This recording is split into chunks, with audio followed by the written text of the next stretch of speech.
won't start the meeting without you, Ty. So we can start. Sorry, I ran a little bit late. What was that? All right. So we'll get going. We'll probably have some guys pop on, and as we. There's a couple of you guys are really dark. The screens are super dark. Hey. That's just my complaint. Quit. Russ played. It's gonna be dark. I'm coming down the interstate at 5 o'clock, so I'm gonna be in the dark good. for a while. I said I was trying to power up one of my boards like I saw you do with your diagnostic thing. Yep. And couldn't get it on. Now I did sort of break my wire years ago I think I put it back together where it's supposed to be, but you're gonna have to show me how to do that at some point. Did you have the 12 volts? I was trying. Oh, maybe that's what I was doing. I was trying to power up 120. Okay. At the I hadn't tested the voltage getting out to my kit yet, to my diagnostic kit yet, but I was putting 120 to the board. I think at that'll be J7 pins 9 and 6 and 7. You recall? Yeah, let's see. Yeah, J7, yeah, 9, it's the orange one. The orange wire goes to it. And L1, L1 goes to the single, that one right there. Oh, so you powered it up from there. Okay. Well, I mean, you're saying 120, right? Yeah. So that would be those two would be the pins. This one right here for neutral. Okay. That one. Okay. Yeah. Gotcha. And then the one next to it for L1 right there. Okay. Okay, cool. Yeah. I didn't blow myself up, so that's good. Now you have the 3 wires coming to the interface from the board with the. Yeah, I got the whole kit with the wire set. Oh, you got the purchase kit. Yeah. Okay. Yeah. That's very fancy. Well, way back in the day, GE was my baby, so I decided to get it. Yeah, it's good stuff. Good stuff. Yeah. So the first meeting we had was not too structured. I wanted to kind of let it flow and see where you guys wanted it to go, because really it's what it's all about. Just kind of everybody taking something out of these meetings. And so afterwards I asked on the group what you guys kind of wanted to do. And I think what we'll do is just based on the responses, what we'll do is we'll take like more of a kind of a theoretical, hands-on theoretical, like the GE942 board we're going to go over today, but also a kind of a practical soldering lesson. And if we get those 2 things in, then we can do whatever kind of discussions about interesting board repairs or that you guys are seeing, or if you have questions on boards or anything like that, or re-engineering as well. I'd like to keep it more towards the topic of board repair. And I've been thinking this week that the real focus of the re-engineers is not going to be able to completely diagnose every problem of every board you're going to have. That's not realistic. But most of the stuff that we come across with board repair is actually quite simple. Like, as you guys know, relays, capacitors, and they're relatively easy to change out. They're quick repairs. You can make a lot of money on them. So that's kind of what we want to focus on. It's always fun to go into the repairs that are very intensive, but I don't concentrate on those as much. I do have a drive for those, the real odd, quirky ones. Just a sec. Sorry. Let me pin the video here. I know you guys love seeing Ty, but so what I'd like to do though is focus more on stuff that you guys can use rather than stuff that's interesting to me, and that would be what makes you guys money. That's relays, capacitors, how to change them, contacts on the board. Why these parts fail is really important, and I'm gonna kind of start it off with an interesting story that I had. You probably some of you may have heard, I posted on the Re-Engineers about 7 or 8 months ago. It was about a double oven. It was a Whirlpool double oven that I had tested the, it was the, I think it was the broil element in the upper oven. And I tested the element because that was a complaint. It was not broiling, no heat. And I tested the broil element and it was open. And then when I was just wanting to, dot my I's and cross my T's. So I did actually test the voltage output from the board, and I got no voltage output to the broil element. And this was at that time an odd coincidence, which, as you know, we don't have a lot of coincidences in repairs. And so I just kind of, I didn't understand it, so I just kind of blew it off. But I came across the same thing this week on a Frigidaire with the ribbon, the ribbon ones that are underneath the oven. You have to pop out. That has a screw and it pops out, and you pop it, take it out and put the new one in. And I had a bad relay on there, and the ribbon opened up, and it wasn't one of the ones where it shorted to the bottom of the oven. It was just popped, and that was it. And I was trying to put the two together. I was like, chicken or the egg, what happened here? And what happened was this, is that you have the relay, and as you know, most of the relays that I tested with the Thunderdome project was that they would fail closed, not open. And so what happened was this, is that the relay failed closed. Nobody knew about it. And then it just kept heating.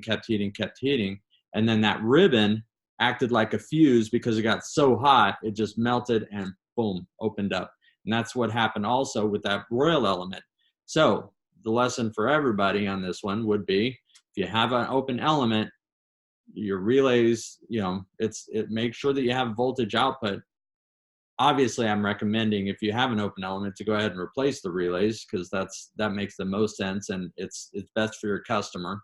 It does make you more money because you're repairing the board and you're repairing you're replacing the element. So it's a twofold repair. It does prevent a callback, so it's something that you guys all should consider. And so I just wanted to share that with you guys. Anybody else have any input on that specific issue? And everybody, it's great because everybody's like muted right now, but if you want to chime in, just unmute yourself and then go ahead and say what you want to say. And then after you're done, go ahead, Andrew. I guess I'd be curious about the Frigidaire 3 wire elements. If you find the relay should be replaced in that case too. I mean, how many elements are we replacing for that E64, isn't it? Do you feel the same way on that particular repair? Well, anytime you have a heating element that is used, like a bake on a single oven, it's going to obviously be used a lot. You can qualify that with your customer, but it's kind of like tires on a car. If they rolled out from a brand new car and it's right off the lot, then obviously you don't have to worry about those tires. The same thing with relays. If it's a 1.5 year old unit and you have some quirky issue and they say, well, we only use the bake maybe once a week, well, your relay is not going to be worn out like that. But normally that's not what we see. If in a case like this, obviously, if you have a poor quality relay, like that GE on the Challenge, that unit, that dryer, was a 3-year-old dryer, and the vent was right outside. It wasn't like it was going up to the roof or up or over, all this kind of stuff. I mean, how in the world is a motor relay going to fail that quickly when we have 2 people in the house? And they said they don't use it, like they don't do multiple loads a day. And so in this case, it was just a cheap relay, and I told them, you know, I put the T connectivity relay in. I told them I upgraded it to a better quality relay, which definitely is. So we can be dealing with poor quality relays, you know, cheap brands, the China specials, or we can be looking at abuse as well. If you ask them and they say, yeah, we bake like, twice a day sometimes, and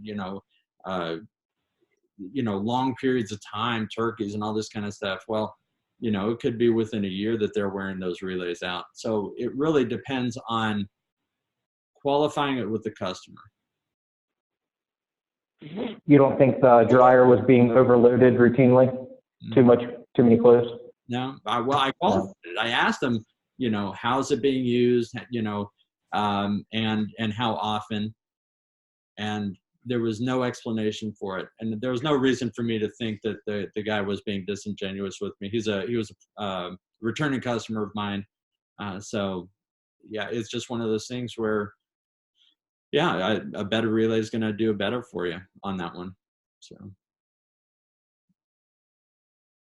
now, like I was saying, on specifically to your case, I would just have to qualify with the customer. I don't have a straight answer for that, if that makes sense.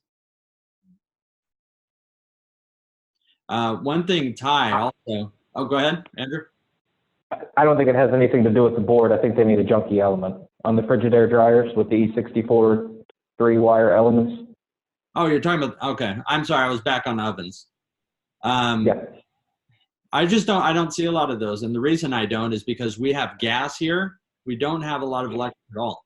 And Electrolux We have the dryers, we don't have a lot of Electrolux dryers. So the ones that I see that are electric are Whirlpools and GEs mostly, but not Electrolux hardly at all. I can't remember. So if they don't sell it here and we don't repair it, then I can't really comment on that one. I understand. Yeah. So I'm sorry. I thought you were still on ovens. So I apologize. I was kind of going off on a tangent and didn't answer your question, but yeah, that would be that. So Ty, regarding the guy that you were, what was the guy's name? Go ahead and join on the conversation there. You're talking about that electronics course? Yes, that guy. Well, Recall his name. But Well, the name of the know what I'm company talking about. So so for everybody, there's a guy who is teaching electronics online how to take a board and repair it, and I have reservations about what he teaches, but and some practices of his. But overall, it's good to get a lot of different points of view. So that's that's good. What I plan on doing, what I want to do is give you access with my password, because I wanted you to check it out, and then give a critique of exactly what he's teaching. I was actually going to do it the other day when we were talking, but Turkey Day came about. But I thought that might be interesting. Well, a couple of little things, and maybe it's a little ticky-tacky, but he said varistor, and I'm like, instead of varistor, and that's basic electronic terminology, and so little things like this, I just kind of see small holes in what he's doing, and the safety issues that we saw in some of the videos. There's just too many little things adding up to, well, if you take. I missed this guy. I'm sorry? Sorry. I said I missed this guy. It's not been on the re-engineers at all. I'm clueless on what's happening here. I somehow missed this guy. Well, okay, that explains it. It's not been, but I wanted to bring it up. Yeah, what he does is he actually does it for a living, just repair boards, and does apparently a very, very good job. Has a quite large business in the western part of the state. He primarily does a lot of high electronic, industrial, I should say. Okay. Got a bunch of techs working for them, and he teaches a course. I hadn't been through it all the way. I think Mike has seen some of the preliminary information, but I would like for Mike to go and delve into some of the classes actually and look at them. and then give a full critique. Well, one thing I noticed when he said that he takes the board, and the first thing he does, like if you have this board, and this obviously it's the board that we're going to be talking about. I have a couple of them here, different versions.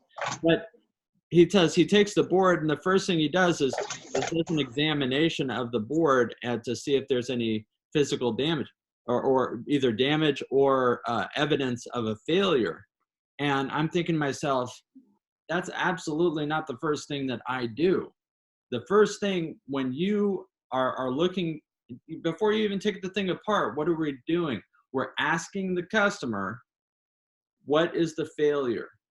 And we don't talk about this a lot on the re-engineers, but it's very, very critical, very important that we get all the information from the customers. That a lot of the things that I know and teach are because I first ask the customer what's going on with the appliance. And when the guy says, well, my wife says that blah, blah, blah, fill in the blank about the washer, then let's get the wife on the phone. Because a lot of times exactly. He'll just say stuff to so well, that just start working. The reason why I want you to look at his course is because that's not how he teaches it. He teaches exactly what you're saying. Okay. And what you were saying, that's not what he was saying on the video. Yeah, that was a preliminary type thing, but that's not what he teaches. Okay. He talked about, he breaks it down to the who, the what, the why. He goes through all that. So that's why I want you to look at his course instead of those preliminary YouTube videos to see what he teaches. I don't know if what he said or your impression from that video was accurate as to what he teaches. Sometimes people don't practice what they preach as well. But no, he goes into detail about getting the who, the what. He breaks those down actually in each individual, almost like a module, the who, the what, the where. Because when he gets these boards, he typically doesn't have any schematics or anything. So he has to have a lot of preliminary information first before he even starts. Yeah, you have to. You can't just look at the board and say, well, let's see what's going on. Right. So that's why I want to kind of give you my password so you can go and look at the stuff and then give an honest critique of what he's saying in some of his classes. Mm-hmm. Okay. Who are you referencing? Without a doubt, his knowledge is not comparable to yours. That's not even quite.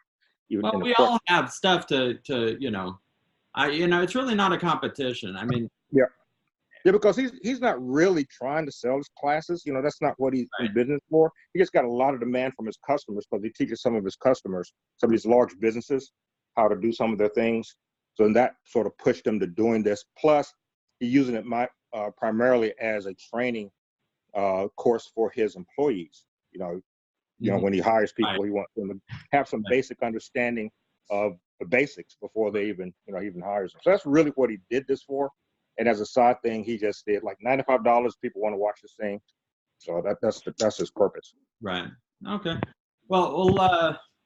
Okay. Who Andrew, is it? Sorry, just a sec. Let me get you on here. Who is it? There we go. There's Andrew. This online course. Who is it? His website is electronictech.com. I think that's correct. Electronictech.com, and his story is very interesting because after he came out of he went to a 2-year tech school, and then he started working for a company, and he thought they were going to train him, and they didn't. They just told him he had to figure out what to do. So he started to teach himself primarily. Then he wound up, I think, owning that business or buying a business, and it just blew up from there. And does a pretty good job of just repairing. All he does is repair boards. That's it. And across the spectrum, I don't know how many appliance boards he does. Mostly we're looking at industrial things, but it's very, very interesting. Yeah.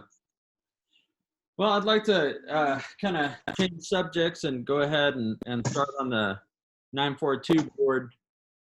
Any questions before we begin? Okay. So if everybody could, go ahead and David. I was wondering, had anybody else seen this guy? I don't know if you can see that on this guy. I found him on Facebook. Can you make that out? Justine Young. Every Monday, he usually puts up some stuff. It's really hard to see. Oh yeah, Sorry, I apologize. Everybody's on. Okay, but it's really cool. I've been kind of learning because I gotta be honest, I'm horrible at math. So that little wheel that has all the ohm shit on it, I'm gonna be completely honest, I'm struggling with that because I'm horrible at math. And so I'm in some aspects, I guess, just going by memory muscle from watching you guys. And I know that's not good, but I want to be better. And I'm glad that this is available to me now. So that's where I'm at with this. And you know, I have been making progress. I'm getting better at the soldering. That's good. But as far as understanding some of it, I'm still, because of my learning disability of ADD, ADHD, I really have a hard time grasping it unless I put my hands in it and I have that teacher right next to me. So that's why I'm very thankful for this type of meeting and setting. But I'm Okay. right, yeah, and that's where I'm getting a little bit better. Like today, I actually I brought a board. It's ironically enough the GE board that we're working on, and I'm going to be replacing the relay in it because I've already spotted the relay is bad. So that's good that I'm getting a little bit better at this. Yep. So that's money for me, especially because I haven't been able to go out in the field as much because of my stomach. I've got some horrible stomach issues. But anyway, I digress. I'm just really thankful for this class and everything Mike is teaching us. Mm-hmm. So anyway, carry on. Kentucky is done. Yeah, if you guys don't know, actually David was in the first class. A year and a half ago, yeah, here in Bakersfield. Oh, something like that, yeah. Yeah. One thing, great, man. One thing that might help you, David, that at least it helped me. I was watching a guy a while back talking about ohms, and he recommends using the standard notations that we see on our meter, and it makes it a lot easier to try to remember there's I as current, you know. So so he said, but what I find very interesting is that your meter itself can give you the equation. If you look at your meter, generally, the first setting on most meters is voltage. Okay? And the next setting is resistance. Okay. Next setting is resistance. Yeah. So V over R, and then the last setting is amps. V over R equals amps. I mean, it tells you right there on your meter if you look at it. You know, first setting is V, second setting is resistance, last setting is amps. V over R equals A. Well, so you can look at the meter right there. It helped me. It made sense for me. Yeah. It made sense. Thank you. Yeah. Another thing that you want to do is practice. That's probably the best thing I could recommend is and ask questions. If you're not sure about something, then go ahead and ask on the group. I think a lot of people are they don't want to ask questions because they feel like they don't want people saying oh, that's a stupid question or something like this. Well, you guys know that I'm going to delete those comments as soon as I see them. I personally have had to overcome that. Yes, that's definitely one of my shortcomings. I shut down as soon as criticism comes my way. I retreat for some reason. I don't know. I've been working on that all my life. I'm surprised I'm even here still, but nevertheless. Well, anyway. on that point, I'll ask stupid questions, and I don't care, right? I mean, my background is English. It's not math or electronics, so I'm spending a lot learning it. But who was it? Anthony Robbins that says, of all the people that you meet, only about 6 people on average will show up at your funeral. So don't worry about what they say. You know, I will ask the stupidest questions on the planet. And God bless you. Just so be it. God bless you, Ty. I love you, man. Yeah. I love you, man. That's awesome. So, all right, let's get some learning in. Yeah. All right. So what we'll do is we'll get going on this. It's going to be a couple of stages. I'm going to go through some theory, but we're also going to kind of look at the board a bit. I'm not going to do any soldering or anything like that on this board. I'm going to do actually something different after we do the 942 section. I'm going to show you guys how I do a joining of two wires using a soldering method that I've developed over the years, and so hopefully it'll be helpful. Sweet. So these relays right here, you see how they're isolated? The transformer, this optocoupler, these optocouplers, the coils on this side, the contacts are on this side. So you can see that whole line where this side over here is all live. Okay, it's also called the primary of the power supply. It's got high voltage there relative, usually up to 300 volts DC, 120 volts up to 300, depending on the board you're working on. So this you have to really be careful of. Now, after this transformer, on this side right here, this is the DC rectification. So it's gonna split off from here, from this transformer, and rectify it with the diodes and the smoothing capacitors here to 12 volts, also 3.3 volts. And so that voltage will come to the microprocessor over here, and it will boot up. So you apply AC at the input, starts up, the microprocessor starts talking to the interface through this connector right here and back, right? Then over here on this one right here, you have the fans output. And you see these guys right here? These are the resistors for the evaporator fan and the condenser fan. Okay, and can anybody tell me any issues you have there seen in the past on those resistors? Talking about the fan resistors? Yep. Yeah, you can see them discolored when the fans aren't working properly. Right. A lot of times you can see them discolored. Yeah. Well, so much for that. We can always go the old-fashioned way. So these two right here. There you go. Sorry about that. I mean, I don't know what's wrong with the software. It should just work, it's not rocket science. It's just for me to look at the board and to actually to do this, it's just because it's all backwards on the screen. It's weird.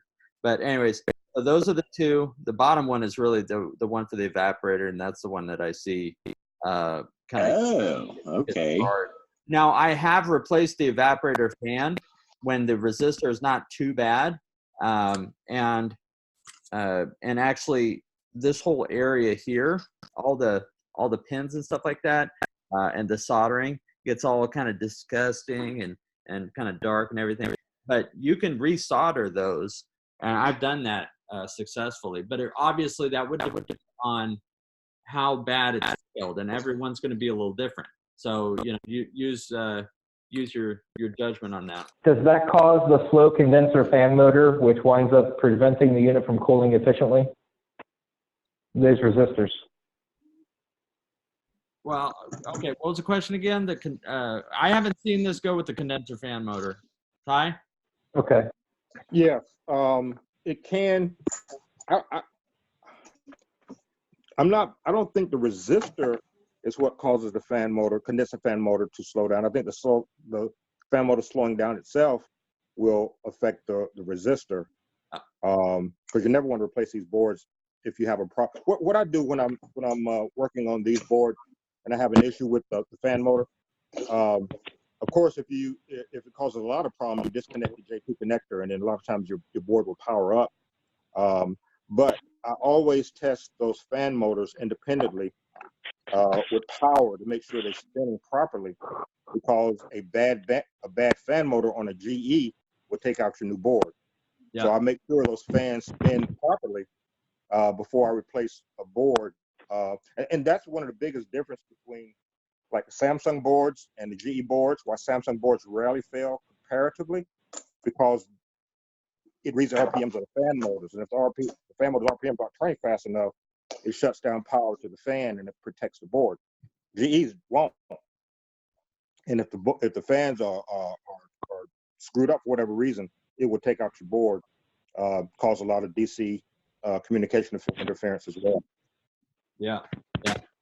Can you hear me? yeah, most of those condenser fans that I see here are AC, and so they don't.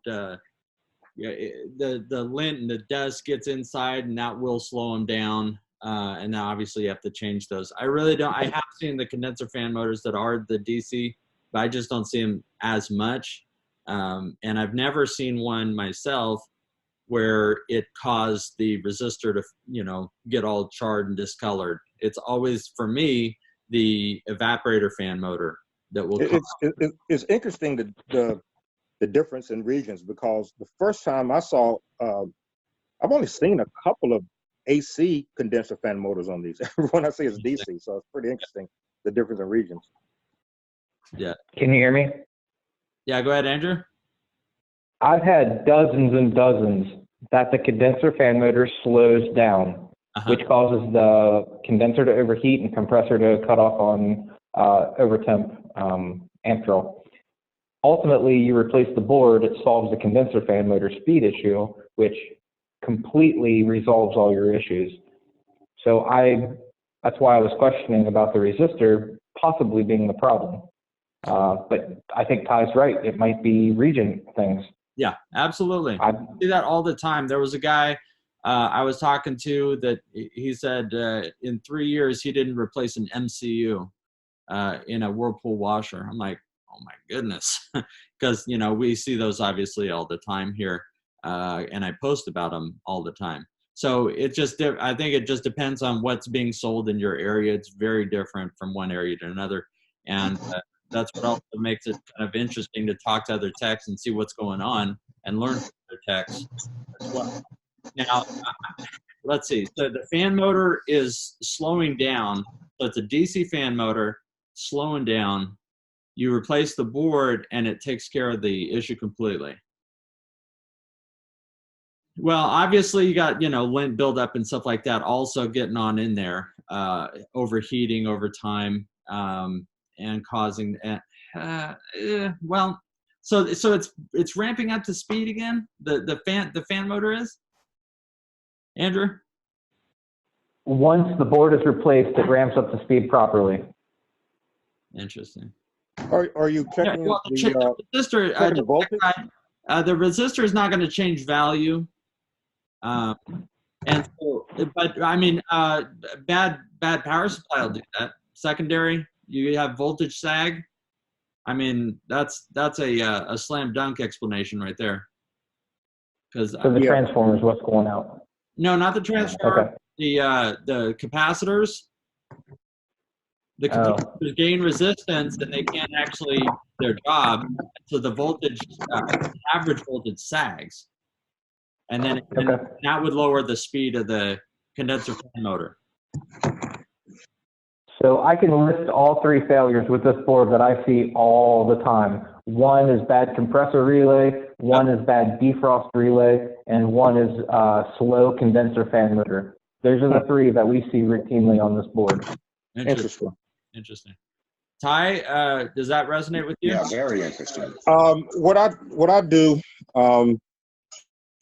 I do see a lot of relays going bad for the compressor, but on that J2 connector, I would definitely check the value to see what type of voltage I'm getting coming out. First of all, see what the standing voltage is on that J2 connector, and if you're getting, if you're not getting 7 or 8 or 9 VDC, then yeah, that's a board issue. But if you're getting the full voltage, and that fan isn't turning, then that's a fan issue. What I do, I steal voltage. I steal the standing voltage and jump the standing pin over to the pin that's the pin out to the fans to see if they turn properly. And if they turn properly, then I know it's not the fans. And it's the board. And a lot of times you'll find if it's a fan problem, if it's an evaporator fan problem, it could actually cause problems all across the board, because it's going to these boards communicate with interface on the DC line. If you have a DC interference by one of those fan motors, it can cause all kinds of craziness. Yeah. Going, and that's why if you take the J2 connector off, and if everything works properly, then you know it's a fan problem. But then You know, So, uh, I just so the J2 connector right here. You guys are following out along at home. yeah. This guy right here. Now your DC positive voltage is going to be the one in the end at the bottom, and then the DC ground is the third pin from the top.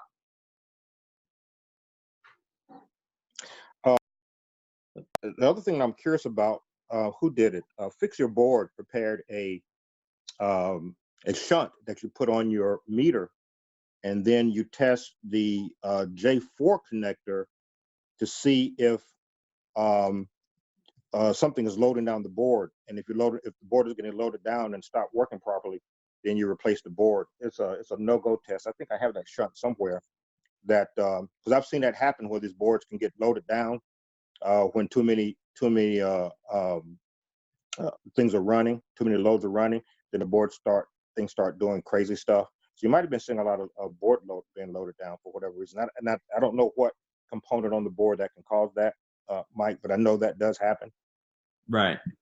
And this is the connector here. The top three are going to be the data line as well as the DC ground and 12 volts out. And that's going to go to the interfaces. So one thing that I've seen is with the side-by-sides at the bottom of the door, the connector will get corroded. You guys seen that? Corroded, Okay. yeah. At the very bottom, you have a connector that for the wiring harness. You know how some of them have a hinge at the top. That's a good design. This one has the connector at the bottom. It's not insulated, and so so what will happen is it gets corroded. And the where it gets corroded from, where does that corrosion come from? Is you have the fan. It's sweeping that warm air across the condensate pan, and it's all that humidity is getting into that connector. All right, you guys with me? That makes sense. Yeah. And so Yep. that's definitely something to look out for, is that corrosion. If you unplug that and repair it, usually I just repair it, and we're good to go. So that takes care of it. And that can be a load on the board, just like Ty's talking about. Yeah, here is on Fix Your Board.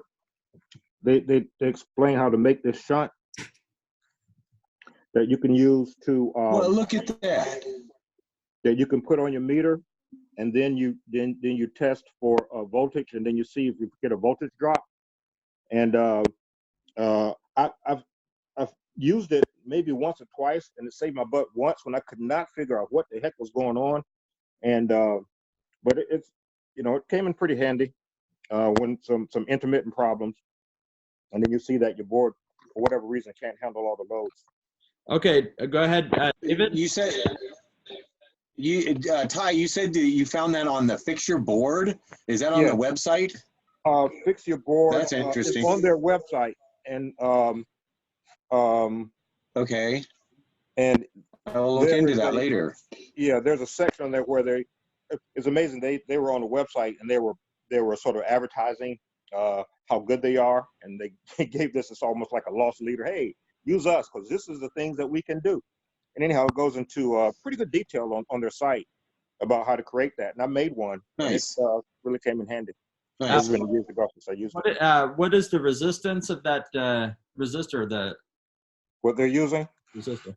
You got one that's 50 ohms, and you have two 50 ohm resistors, and then a banana plug. Okay. Yeah. And then they just show you how to wire it. You have two 50 ohm resistors, and they can show you how to wire it together. So These two. So they put them in parallel. Is that correct? Let's see. There's the first one wraps on that side, and the second one.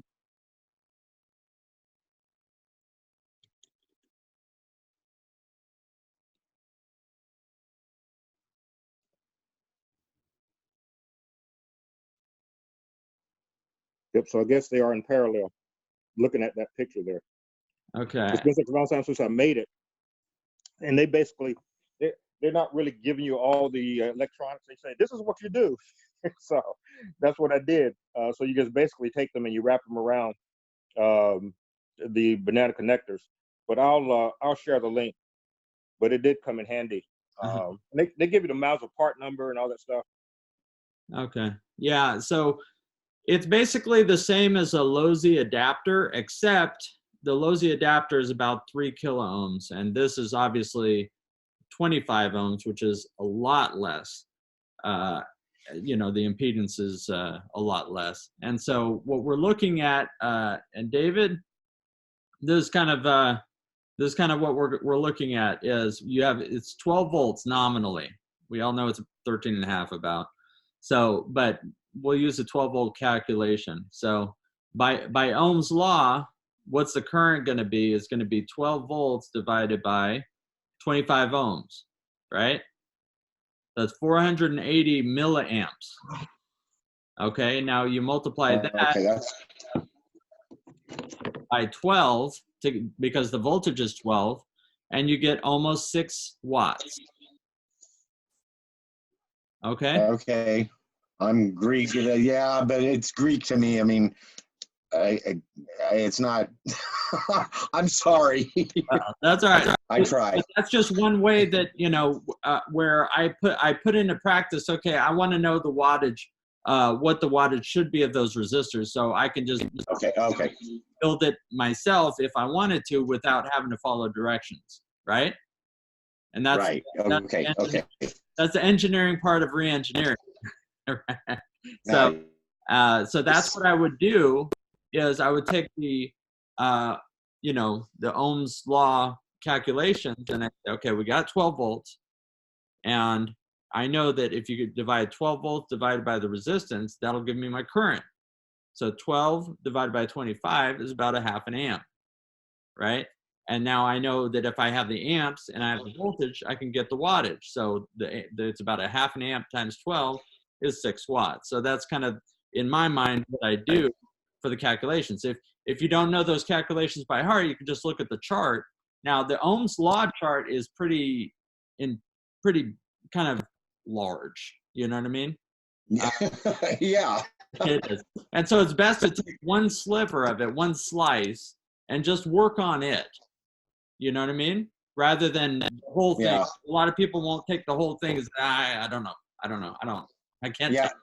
You know, you got the square. Well, I try to eat the elephant though. Yeah, you can't eat the whole elephant at once. Right. Eat one bite at a time. No. Andrew? No, but you can focus on something as simple as car wattage, amperage, and voltage. 12 volts is a pretty common voltage, and you can just work off of that until you get the hang of it, and then move forward. Okay. Actually, if you're serious about it, start with solar power. Think about just building your own solar system that works off of 12 volts. That's an easy way to just meander into the Ohm's law system. Okay. Because you're going to have to use it all the time with solar power. If you're interested in solar power. Thank you. Well, I don't need it, but yeah, I thank you. What it really helps is if you're going through schematics too, and they say, you know, it should be this voltage and this resistance, then you can practice by plotting those and saying, well, what should the current be? And then when you actually look at the chart and you say, okay, here's how you get to the current, then you put your amp clamp on, let's say, a heater, and you say, and you turn the heater on, and you say, okay, I am getting that current drop. Or if I'm getting 0, then we definitely have a problem. So, but you can see how just trying to practice it is going to be the best thing for you. And if you're not sure of how to do something, just post on the re-engineer and say, look, here's all my facts. How do I get to this? I want this. Here's my facts. How do I get there? And then obviously we'll be able to help you out. And then you can do it more on your own as you see fit there. Thank you. Yeah, sure, absolutely. On the board, so it's going a little slower than I had hoped, but so the main failures that I see on this board are going to be these capacitors here. right? These capacitors. those are those big ones that I ordered. Yeah. Oh yeah. Those are the ones. And so these and these, as also just not on this board. This board. These are really important to know, because the 1 microfarad over here they never bubble up. So if they're bad, you're never going to be able to see that they're bad. Okay. This guy right here, you see this chip that's screwed into the heatsink? Does everybody see that? Yes. Okay. So that chip, if you see that fried, Yes. okay, forget about it. Yeah. The board is trash. Forget about it. Yes, forget about it. You're not going to fix it. What happens is this. You may say, well, Mike, maybe I'm up for a challenge. What it does is this. That 1 microfarad cap right there, if that fails really bad, then the power supply stops regulating properly. And so on the output, what you're going to see is these large swings in voltage up to like 20 volts on the DC rail on that 12 volt. Wow. And so with that large of fluctuations in voltages for who knows how long, then your microprocessor is done. It's fried. So there's no sense in trying. I'm warning you about it because guess what? I'm the sucker that's 10 hours on. Okay. So no, I more of the time I will come up with a repair versus declaring that we can't fix a board. Unfortunately, we're never going to fix all the boards. That's just how it is. So this guy right here is the defrost relay. And I do come across that one has failed sometimes. So if you have a board that's, if you have a defrost heater that's working and you test the thermistor up here and it's, looking good, then the last point to check would be the defrost relay. I can guarantee you got bad contacts, if not just completely fried contacts. Yeah, your board was messing me up because you have the, I believe it's the compressor relay removed on that one, isn't it? Yeah. That's why that's why I have 2 here, is because I don't have one of these boards intact, and you guys should expect that. So this one right here. No, I understood. I figured it out. Yeah, I figured it out. That's a compressor relay. As you guys know, it's 12 volts. This right here, I do see from time to time. If you have a power surge, a bad power surge, oh yeah, this thing will be all fried. It's the varistor, right? And usually it's marked with a V, which this one, it says V1, okay? And so if that's fried, that tells you had a power surge, period, whether it was a transformer that failed or a lightning strike or something like that. This thing only will fail if you have over voltage. So it's not over current, it's going to be over voltage. This unit, if I cut it out, then the board will work just fine. It won't even know you did anything to it because it's in parallel to the mains input. Okay? Interesting. Yeah. Anybody ever change this fuse? Anybody ever have a problem with this fuse? Anybody? Anybody? Give me somebody. It's like, why even put it there? It may as well be a jumper wire. I've never changed it. So then again, why am I complaining when we have the LGs to contend with, right? It's in this corner over here, and it's a U15 and 14 on my board. There we go. That's better. Finally figured it out. So those 2 right there. Those are your damper motor drivers, and not on all models will you have them working, but they will still be there, but they just won't lead anywhere. But I actually had one board where it had failed, which is kind of weird. It had failed, but it didn't have a damper. So the chip failed, but there was no damper motor. So that was a wacky one. But there was an issue. There was another issue with the defrost on that model, but it was sparking. I posted about 3 months ago or so. So it was just doing this little sparking action. So that's kind of interesting. Can you tell us how to check a relay without popping the box off? Yes, but you'll never be definitive at all on checking a relay unless it's completely blown. And so most of the relays that we come across are going to be either mostly failed or, but some will be completely failed. How I would do this, how I would test this, let's say the compressor relay, okay, is I turn it on. I turn the unit on, I power it on, you hear the click, and you can feel the click also if you put your finger on it.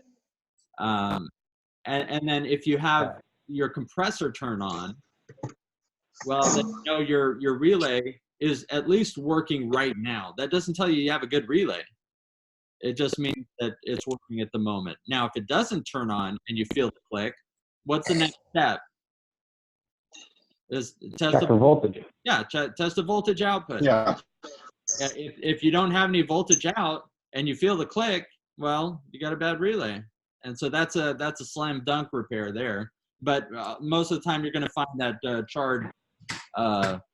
charred leg on the bottom, right? A little blowout, a little burnout. Is there an easy way to check a capacitor without having an ESR meter? No. No, I don't think so. If it's bubbled up, that's the only way to know that it's bad. Except for, look, a capacitance check. You guys know that's hit or miss, and I'd say it's probably more miss than hit. The reason for that is the ESR meter checks it on AC frequency, and that's the best way to check a capacitor.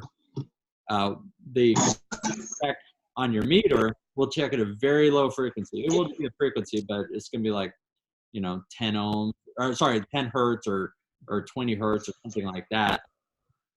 Maybe 60 hertz, but an ESR meter will test up to 100 hertz. And that the higher the frequency, the more you're kind of on the electrolytic capacitor, the more the higher the frequency, the more it's going to have a lower impedance. So if you test a capacitor at DC, it's just, it's like an open circuit. So you're not testing it at all, right? But the higher the frequency you're testing with it, the harder you're driving it, and the better the test result's going to be. I missed some of that because I had to go wash off my dish. I only was able to make one heater for my satellite dishes. Okay. And it's snowing right now, so I had to run outside and hose it off. Anyway, I'm sure this is going to be on video or on YouTube, so yeah, I'll come back to it. Are you going to make a second heater for that second dish there? When I come up on another heater like that, yeah. But unfortunately, that particular heater is discontinued, so. Yeah. Well, you can also. Trust me, I was the envy of the. Nice. You can also make one with Kenthal wire. With what kind of wire? Kenthal wire. They use it for vaping, Andrew. Oh. Yeah. Kenthal wire. It's a resistive wire. Yeah. Yeah. Kenthal. So they make different. Okay, I will have to look into that. Different grades, different resistance, and so just depends on what you want. I think there's probably, I don't know, like there's a lot of different gauges. I don't know how many, but Cool. a lot. So many gauges. It's all about how you set it up to create your end resistance. Kenthal is a pretty simple resistive wire. It's very similar to what's inside your toasters, but different, Right. Yeah. Right. The same but different. There are different gauges, and it'll be a different resistance. I have a bunch of different resistances, but I don't know how many they make. But it just depends on the amount of heat you want and the voltage you're going to apply to it. So that's something that is. Anyway, cool. Yeah, that it's doable. Cool beans. Cool. the thing about that is, Well, I got to get on it. yeah. Well, the heater you put on there is already insulated, and so Right. you would have to insulate it somehow. So it would be a little more of a endeavor. So Re-engineer your dish. yes, exactly. There you go. So I think AT&T might have issues with that. right, yeah, that may be the simpler way to go. Ultimately, a lot of the re-engineering I do is very expensive, and I could have done it a lot cheaper if I had just gotten it pre-made or whatever. But that's the best way to learn, is to do it yourself, and that's Right. that's a good thing. So what I'm going to do, go ahead. Any other questions or comments? No, real quick. If Yeah. you're going to do it yourself, do it safely. ... That's all there is to it. Absolutely. Yeah. Absolutely. Definitely, and that's the good thing about the re-engineers, is we have so many different points of view. Is that if you post something, a re-engineer or a board repair or whatever, you'll have people commenting and saying, okay, well, maybe this could have been done different, or this could have been done different, and that's important. I'd say it's better to post before the repair sometimes, because sometimes an incorrect relay gets replaced, and it's like, oh, I didn't know. It's like, if you ask ahead of time, Or you order the yeah, or you order the wrong size capacitors. that Times. that too. So it's good before doing stuff and look, to be honest with you, a lot of this stuff I learned the hard way. So, and then that's why I can say, okay, maybe doing this or that is a better way to go. Because I used to do it the other way. I have ordered capacitors that are the size of your head, So I'd rather see every customer overpay than be dead and their checks bounce because they're dead. That's all there is to it. Do it safely, or don't do it at all. That's correct. Yeah. Right. All right. So what I'm going to do now is going to go ahead and turn on the camera, if I can get it to work. And then I'm going to show you my technique for soldering that wire. And this is going to be the wire I'm going to solder. There's going to be some focusing issues, so bear with me, okay? There we go. All right, there's the wire. So the first thing you want to do is make sure that you're at the right gauge, right? So I'm going to cut it here. Yeah. I'm going to show you something on the camera maybe you haven't seen before. Okay, so I just went ahead and stripped that wire using the second one here, second from the top, okay? And so it's 1820, right? And there we go. Look at that wire. That is total garbage. Let me focus in here better. You see what I'm seeing there? Is we have, not half, but probably about a quarter of the strands are stripped out. Are missing. Have been broken, and so that is no good. See the scoring here? Right there? That's from my tool, okay? That's from the stripper, okay? So what you want to do is make sure that you don't do that. If you're going to strip it, make sure that you're on the right setting on your tool. It's not going to tear those strands, okay? You guys get that? Because Yes. okay, you can use a certain gauge wire, and if you break a quarter of the strands, then it's not that same gauge wire anymore, is it? Okay. Nope. So just be careful. Some of these wires, like the Whirlpool, the wire for the LED modules in the fresh food compartment on the refrigerators and the side-by-sides, it's really horrible. The size, it's like the gauge is like 50 gauge. They're horrible. You take them out and they want to break on you instantly. The manufacturers are coming out with smaller gauge wires. Okay. So what I'm gonna show you here is I'm not gonna twist these wires here. Okay. So what I'm going to do is I'm going to actually put them together just like that. And then I just kind of pinch it a bit. Okay, you see that? And anyone that's kind of out, see that right there. Okay. Now to clean it off a bit, what I do is I add a little of this flux. Okay. And that way when the heat hits it, it just like instantly cleans the strands. Okay. And that liquid flux, you can, it's by MG Chemicals, and you can get that for, I don't know, about $15 or so, something like that. Okay.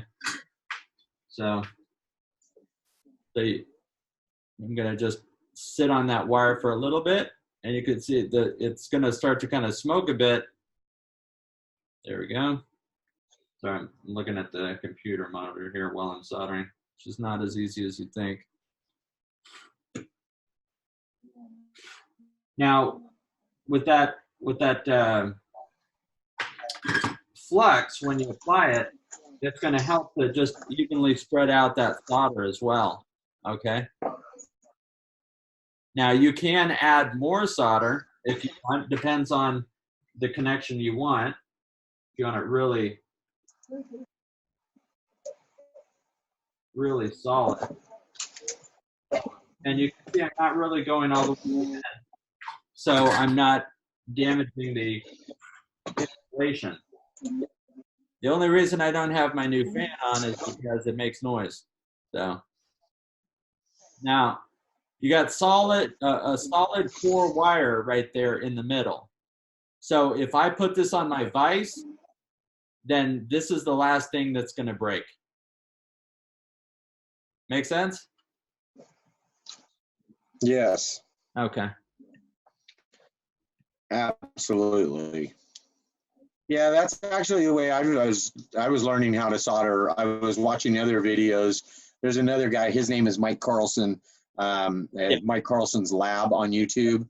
And yeah, and in fact, I cracked up because of the way he pronounced soldering, and it tripped me out. But anyway, I digress. But yeah, that's how I started doing my soldering, and it makes a big difference when you're having to manipulate it for, say, like in a vacuum cleaner handle. That's what it really paid off when I had to do that just recently. I had some guy bring me a vacuum cleaner that his wife burned the cord up or did something. I had to refix it. That's all. I fix anything I can. I got to make money up here in Kentucky. Good stuff. Anyway. Any other questions on that part of it, on the little soldering demonstration? I use this on the Whirlpool side-by-side ice maker problems. You know, we have the Sankyo ice maker, the door. It's got the wires that yeah, that's a horrible design that they horrible design. Yeah, at the basic hinge. So, yeah. That's why I recommend these for cutting those wires and stripping those wires. This little thing here is worth its weight in gold. Yeah. These little automatic strippers, those small things for these little small wires.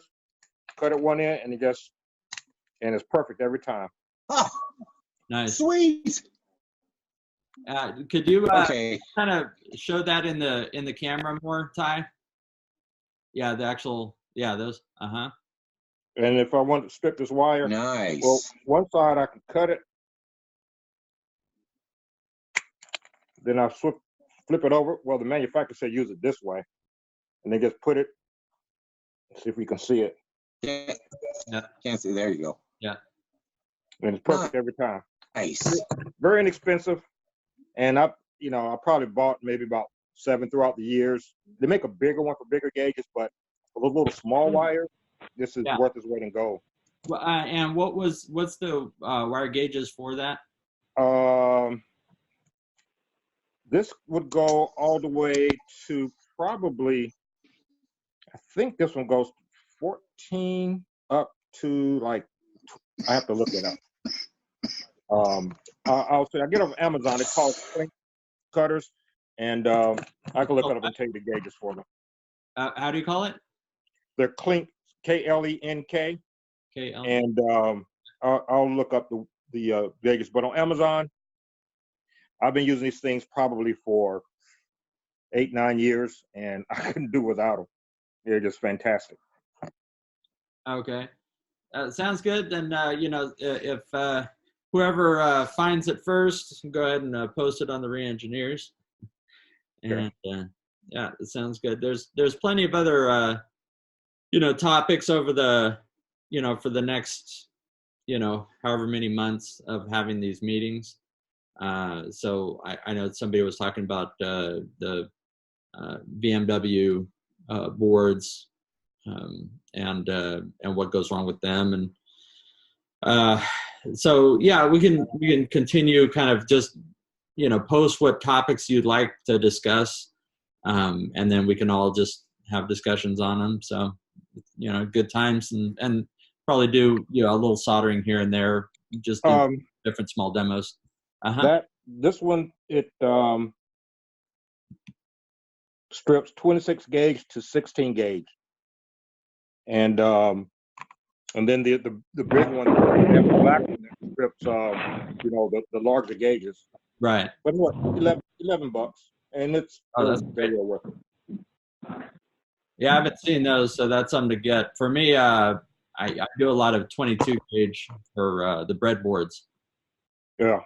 So, Andrew? I tend to connect wires using a U on each side, and that's how I've always done it. You've got your U, you connect them, and then they solder together. Yeah. Is that not as strong? Yeah, that's a really good way to do it, and I do that as well. But where there's space restriction, that's when I use this technique. Yeah.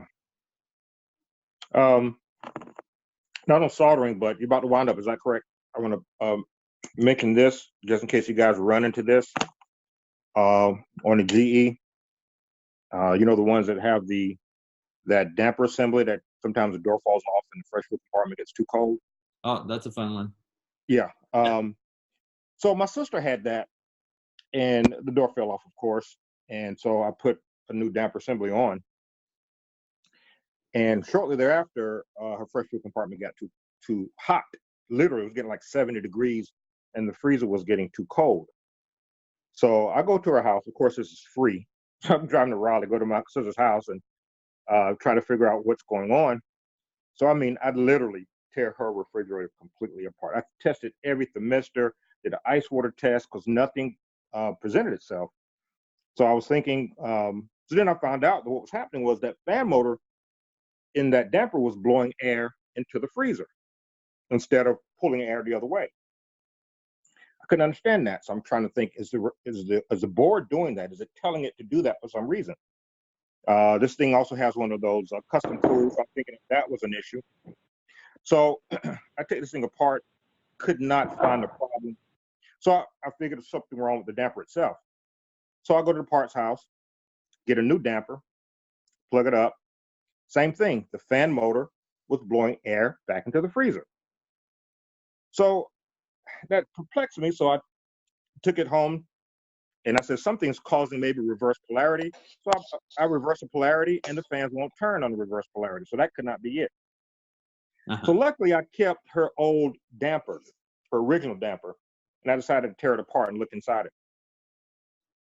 What I found was that the newly built damper assemblies, which is probably now built higher now, they put the fan in upside down. Yeah. Oh my gosh. So there were two. I came across two like that. Wow. So I'm expecting to see a bulletin, but when Hire bought GE appliances, they did not buy the parts department. So initially, Hire was buying the parts from GE. I think they're now starting to make the parts themselves, and I think they just put a lot of them. Apparently, can't believe it's just going to be two. They put the fans in upside down. So if you guys run across that, believe me, I think I went to my sister's house 5 times before I determined what the problem was. And Wow. luckily I So did. the blade, you're saying the fan blade was upside down, The or whole, the fan motor itself, itself was up? little computer fan, you know, that Right. damper assembly Yeah. was Oh inserted yeah, upside down. yeah. The brushless fans. Yeah, you got to Oh my God. you got to take the styrofoam apart and flip it upside down. So if you guys are running to that, check to see if the air is being blown into the freezer compartment, because then it's restricting the freezer air from coming in, of course. Right. And it's the fan in upside down. Wow. Well, Damn thanks. robots. Yeah, that's something to look out for. Appreciate it. Yeah, I'm gonna lose my signal. All right. I'm gonna be losing my signal soon, guys. Hey, it was great. Okay. It was great, guys. I really had a great time tonight. I am gonna finish up a board repair myself. That I had a local backyard mechanic bring it to me. So anyway, I'm gonna fix that and get some money out of it, and watch this storm roll through. Maybe God I'll bless see you my everybody. Roomba. Can you repair Roomba? I might see you my Roomba. Never tried it. Andrew, go ahead. Andrew, you got something to say? Yeah, I do. I've got a question on the new NIDEC fan. There are a lot of fresh food EVAP fan motors failing in my area where the bearings are failing, which causes the fan to stop. I have been replacing them with a cheaper version, and there are two versions generally. One is about like $120 retail, one's like $60, $70 retail. Do you have any input on that at all? Yeah, I would just, caution with it. Are you talking about like a generic fan, or are you talking about one specifically made for evaporators? No, it's a NIDEC. It's the same exact fan motor. There's one that is GE upgraded version, if you will, but I don't know that it's all that upgraded. They don't supply the little box with it anymore, so Right. I don't know that it's that much different. I get mine pretty cheap. I mean, I think it's like $30 or $40 or something like that. And you're talking about the 3-blade fan for the GEs, the new GEs? I want to say it's 6-blade. It might be 3-blade, whatever it is. It's a NIDEC. It's like a 4-inch box. Yeah. Yeah. Fresh food EVAP fan motor. It's a thick fan. It's like deep. It's not a shallow fan. No, it's pretty deep. Yeah, like inch and a quarter maybe. Yeah, and I just did one this week. I keep that on my truck. It's like $30-$35. So there's no real reason to, because I mean I charge like $260 for that repair. So. Oh yeah, I'm doing it for $235 probably. But nonetheless, the point is that you don't see any reason to overcharge for that newer version. You would just sell the standard NIDEC, the cheaper fan is what you're saying, right? Oh yeah, if we're talking about the kit, okay. I think I see what you're saying.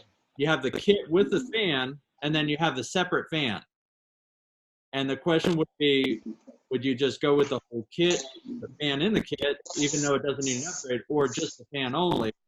I've done the research on that, and it is the same exact fan. Are we on the same page? And yeah, so I did the research on that, and it's the same exact fan. So definitely just go with I carry both on my truck. I haven't seen the software version fan. I don't know, maybe not this year. Maybe last year was the last time I upgraded the software on that. I think that's just, kind of gone away like they do. So the other thing on that is absolutely check the drain, the defrost drain, because the last two I've done, it's just been a solid block of ice in there, and I've had to clear the drain out, made sure that it's got gunk in it, cat hair or whatever in the check valve. So yeah, definitely. And I could see you nodding your head, Andrew. It looks like you came across the same thing. But for those that don't know, if you have the GE French door fan that goes defective, definitely check the drain. So. All right. That was good times. Any other last comments? It's 4:30, so we're pretty much done with the meeting. That point you just made, yeah, is a very good point across the board.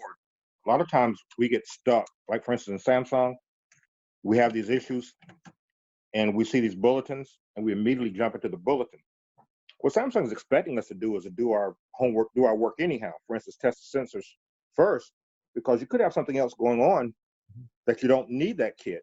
So all the time, the kit is not going to solve your problem. If, for instance, say you have a bad sensor in the let's say the ice maker kit, you have a bad ice maker auger motor sensor. You know, that doesn't come with the kit. If that auger motor sensor is bad, you're going to have the same problem. So they're assuming that we're testing these things. So we need to test everything anyhow before we just immediately jump into the kit, thinking kits or bulletins will repair our problem without doing our normal work that we need to do in the first place. Yeah, absolutely. And that kind of brings me also to a point I'd like to kind of broadcast to all re-engineers is if you post a picture of a board and say, what's the failure on this board? It's going to be bad news. I mean, that is PCM action all over the place. We need to diagnose, we need to be professionals. And it's not just, For reals. okay, yeah, you have this symptom. And so even on the most obvious repairs that I see that are board repairs, take a relay on the board or a 10 microfarad capacitor on the Iceland boards, which I've done 2 videos on. I've done, I don't know how many of them. I will still, even though I see the symptom, I will still test that capacitor before I give a quote to my customer. So if I'm still testing them, then everybody I feel should be testing them as well. Okay, it's not a shotgunning type of deal where we're just putting a part in and hope it works. Okay, that's not what we're all about. So and the other thing is, post as much as you're going to post something, post as much information as you can. You're going to ask a question about a model, put the model number, put a picture, relevant picture or video of what that really helps. Some people think, well, you don't need the model. Well, you know what? I like the model. And the reason is I can access tech docs a lot easier with the model number than just I got a BMW or I got a GE side-by-side. I just copy the model and I put it in GE site, and then I can see all the relative information to that model. That helps you out. It helps me out. So that's the best way to go about it. Okay. So those are a couple kind of, housekeeping issues that I wanted to address. So, but yeah, I think that concludes our meeting. So thanks everybody for joining, and I'm going to post this up on the YouTube as soon as it gets processed. Should be probably tomorrow. So, all right. Well, you guys have a good weekend. See you guys.